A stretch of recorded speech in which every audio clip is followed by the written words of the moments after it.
Bonjour à tous, bonjour Picoliniens, bonjour Calimaciliens, bonjour gens de la compagnie médiévale, bonjour à toute la communauté. J'ai l'honneur aujourd'hui d'être avec mon ancien maître d'armes, j'ai nommé Jonathan Verville.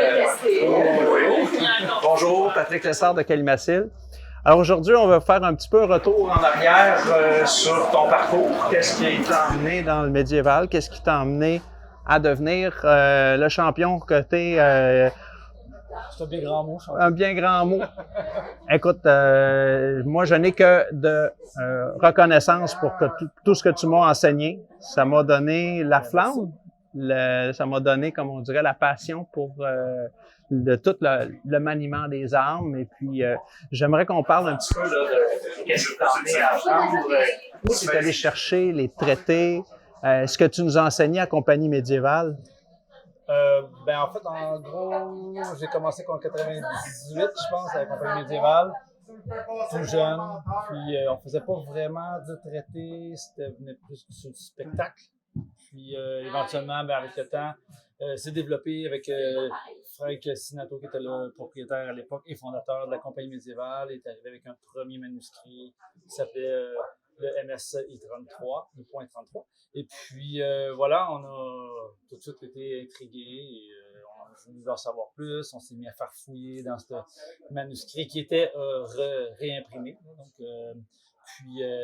voilà. Ça ne devait pas être facile à lire, hein, parce que ça prenait vraiment des passionnés pour être capable. Moi, j'ai essayé de décrire les manuscrits, là, puis c'est écrit dans comme un vieux français, puis... Ah oui, surtout le premier qu'on a eu, là, le point 33. On n'arrivait pas à vraiment déchiffrer, puis en espèce de vieux latin, on ne sait pas trop. Suite à cela, il y a beaucoup, puis à l'échelle planétaire, les pratiquants de l'escrime ancienne ont commencé à développer, à retrouver des manuscrits plus allemands, un petit peu plus récents. Puis là, avec ça, là est venue les traductions. Tout ça.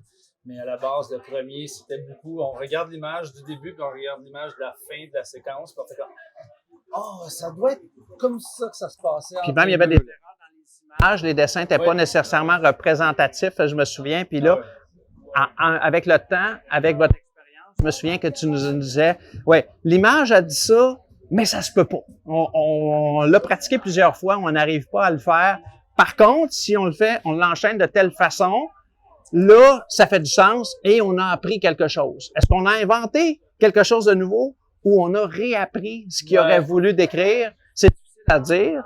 Le monde des AMHE, qui sont les arts martiaux historiques européens, était un peu... Il y a eu beaucoup d'essais-erreurs. Puis là, avec l'Internet et tout, là, la communication est venue avec des Français, avec des Anglais, ailleurs, puis qui se penchaient sous le même traité ou la même image, puis on avait la même problématique, et à force d'échanger, on finissait par en arriver à un consensus, si on peut dire, là. Mais quand la traduction des manuscrits un petit peu plus récents sont arrivés, là, c'était beaucoup plus clair. Moi, je me souviens, la première arme que tu nous as enseignée, c'était l'épée deux mains. Oui.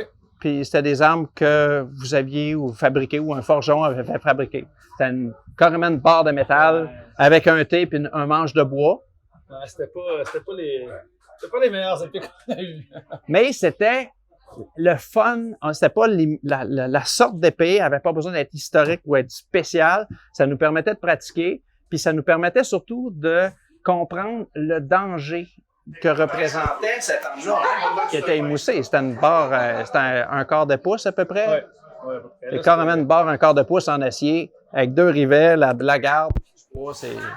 C'était pas représentatif d'une quelconque historicité, là. Donc, on s'entend que c'est ça. C'était ce qu'on appelait les flat bars, là. Pas assez trempé, rien. Puis, ça s'usait avec le temps à force d'en s'entrechoquer.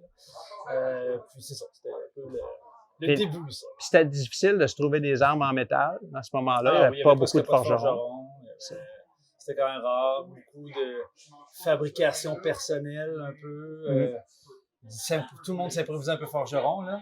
Puis là, quand t'en as un qui arrivait avec une épée qui chante, là, on nous disait ça, là. Hey, là, lui, il était quelque chose. Les premières épées en acier trempé, là, c'était quelque chose. Puis c'était, je pense, Serge Lavigueur devait être dans les premiers, là, qui vient à Bico, d'ailleurs. Rodgar et Ganelon. Rodgar et Ganelon. C'était vraiment... eux, c'était la perle. Et quand quelqu'un avait une Albion Sword, Là, il était hors catégorie. Avec le développement, la mondialisation, si on peut dire, l'ouverture à d'autres pays, là, on a commencé à acheter des armes qui venaient des États-Unis, qui venaient d'Europe. Puis là, la marque Albion Sword, c'était la coche. Longtemps. une de nos épées ici les plus populaires, qui s'appelle la Bellator. La Bellator, elle, est justement basée sur la Lichtenauer de Albion Sword, à cause de ses proportions ici, proportion de la garde avec la longueur du manche, la longueur de la lame. Ce qui représente, je pense, le mieux l'épée battable qu'on utilisait à l'époque, qu'on a peut-être 2 mètres, mais qui avait quand même à peu près cette dimension-là. C'est-à-dire une arme de 4 pieds avec un pied. C'est comment? C'est le classique épée longue, la longue sword qui était longtemps. Et probablement comme aujourd'hui dans le milieu des arts martiaux historiques européens, l'arme la plus populaire, la plus pratique. C'est vrai que les dimensions sont vraiment exactes. C'est bien. Merci beaucoup. La deuxième arme qu'on a appris, c'est l'épée une main. J'ai choisi ici pour la représenter le Henry Sword, parce que c'est une épée historique. Henry Sword vient du jeu vidéo Kingdom Come. J'expliquais en entrée de jeu à Jonathan que le jeu Kingdom Come avait vraiment fait des recherches historiques très poussées, même au niveau du maniement, au niveau des effets qu'une arme pouvait avoir contre une armure. Alors, pour lui faire honneur, je la remets dans tes mains aujourd'hui avec le Swash de Buckler. Donc, c'est encore dans le I-33. En fait, oui, c'est ça. Le I-33 qui était le premier manuscrit pratiquait exclusivement l'épée et le buckle. Puis, oui, encore une fois, c'est une bonne dimension. C'était les premières fois qu'on utilisait, justement, comme on expliquait tantôt. Tu veux-tu nous montrer comment on maniait ça? Oui, ben c'était pas très pratique au niveau, si on veut le transposer, au niveau du grandeur nature, parce qu'on travaillait pratiquement juste avec la pointe. Et l'objectif était de venir se positionner dans des gardes de départ pour ensuite engager le fer avec un adversaire pour lier et donc se promener à envelopper l'arme de l'autre, pouvoir utiliser le bouclier pour pouvoir finaliser notre touche avec la pointe presque exclusivement. En contrepointe. Oui, c'est ça. Ça joue beaucoup. Là, on peut aller loin dans le positionnement de toutes les gardes. Ici, à Bicoline, les gens disent le bouclier est comme trop petit pour se protéger. On ne tient pas un mur de bouclier, mais c'est pas l'esprit de ce combat-là. Non, parce que c'était quand même assez linéaire. On n'allait pas beaucoup sur les côtés.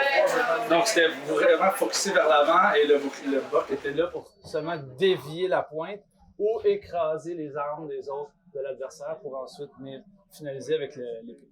Protéger les parties avant. Protéger la main, évidemment. Ça tournait toujours autour ici. On était constamment à bout de bras pour pouvoir intercepter l'arme adverse le plus rapidement possible.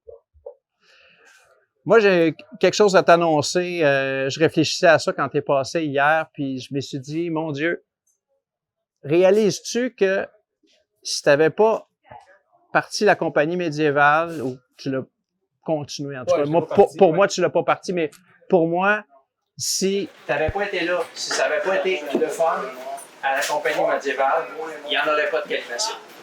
Ma passion était peut-être de ma jeunesse pour la chevalerie et tout ça, mais ce que j'ai appris en maniement d'armes, le feel de Legend in your hand, entrer dans la légende, ça vient des enseignements que tu m'as donnés. Je suis tellement heureux. Je suis content d'entendre ça. Sincèrement, très bon élève, très motivé. Patrick était fougueux. Oui, je voulais tout apprendre à la perfection, puis j'avais vraiment du plaisir. Tu sais, c'est pas comme si je travaillais. C'était mon loisir. Moi, je faisais de la robotique, puis ça me permettait vraiment de décrocher de la programmation en arrière de mon ordinateur. Puis le plaisir que j'avais avec la gang qu'on avait,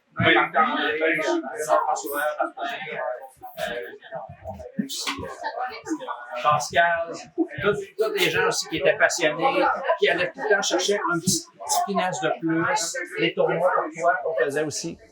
J'ai adoré, puis c'est à partir de là qu'on s'est dit, hey, on va aller à Bicoline, on va se fabriquer des bocs. Comme ça, on s'est fabriqué des bocs comme ceux de la compagnie médiévale, en bois avec des umbos en métal, puis des tuyaux qu'on mettait autour du bois pour les protéger.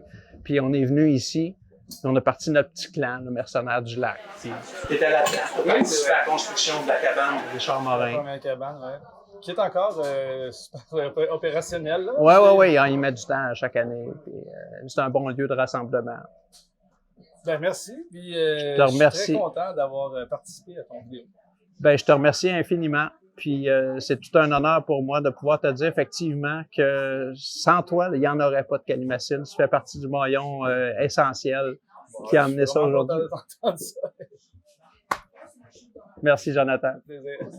Hey, tu veux-tu nous dire 2 mots sur la nouvelle compagnie médiévale? As-tu encore un... Oui. Peux-tu nous dire 2 mots sur la nouvelle compagnie? Parce que t'as passé les arbres. Oui, j'ai pris ma retraite. Oui, il y a de ça peut-être 5 ans, 6 ans, je me souviens plus exactement. Bref, j'ai passé le flambeau à 3 élèves là, que j'avais. Qui en a un qui est ici, là, M. Mandeville, que je pourrais vous présenter pour faire une petite capsule avec lui. Elle continue super bien à Montréal. C'est plus de 50 élèves, puis des gens motivés qui font aussi beaucoup de grandeur nature, mais qui font aussi beaucoup d'arts martiaux. Puis je suis très content que le flambeau. Oui, tu me disais que ça se passait bien, oui, que la passion était restée. C'est toujours l'inquiétude hein, quand on a monté quelque chose. De choisir les bonnes personnes, mais j'ai réussi mon coup. Ouais. Félicitations. Yes. Encore merci. Et à bientôt.